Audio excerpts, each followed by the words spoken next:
শারদোৎসবে রাজ্যে জাতীয় উপজাতি মৈত্রিক আরো সুদৃঢ় করতে রাজ্যবাসীর প্রতি আহ্বান জানালেন রাজ্যের ক্রীড়া ও যুব কল্যাণ মন্ত্রী মনোজ কান্তি দেব। রবিবার পঞ্চমী রাতে কমলপুরের মানিক ভান্ডারে ফ্রেন্ডস ক্লাবের পুজো উদ্বোধন করে মন্ত্রী মনোজ কান্তি দেব এই আহ্বান জানান। এবারই প্রথম রাজধানীকে টেক্কা দিয়ে পঞ্চমী রাতে কল্যাণপুরে পুজো মণ্ডপ উদ্বোধন হলো।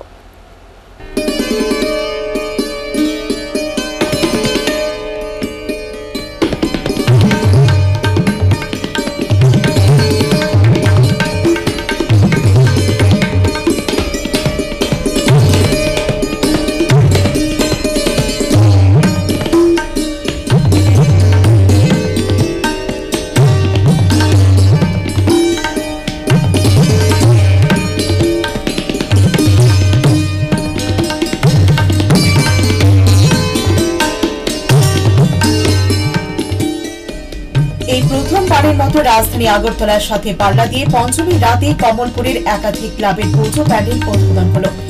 রবিবার সন্ধ্যায় কমলপুরের মানিক ভান্ডারে ফ্রেন্ডস ক্লাবের পুজো প্যান্ডেলের উদ্বোধন হয়।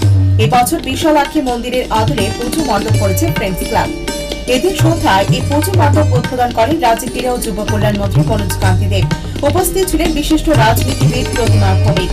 এদিন ফ্রেন্ডস ক্লাবের পুজোর উদ্বোধন করে ক্রীড়ামন্ত্রী মনোজ কান্তি দেব বলেন, এই রাজ্যের ঐতিহ্য জাতীয় উপজাতি সূত্রের ঐক্য। এই ঐতিহ্যকে অটুট রাখতে সকলকে আরো যত্নবান হবার আহ্বান জানান ক্রীড়ামন্ত্রী মনোজ কান্তি দেব।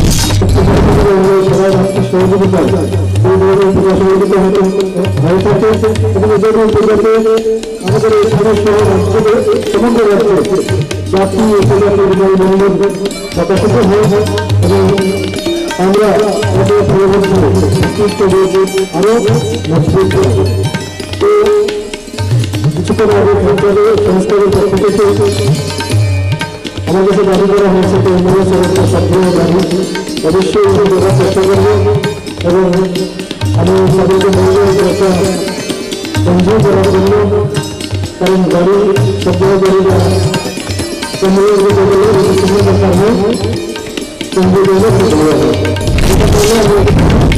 এবছর প্রেস ক্লাবের পুজোর আরো একটি উল্লেখযোগ্য বৈশিষ্ট্য হল ৫,০০০ প্লাস্টিক বোতলে নির্মাণ গণেশ ঠাকুরের মূর্তি।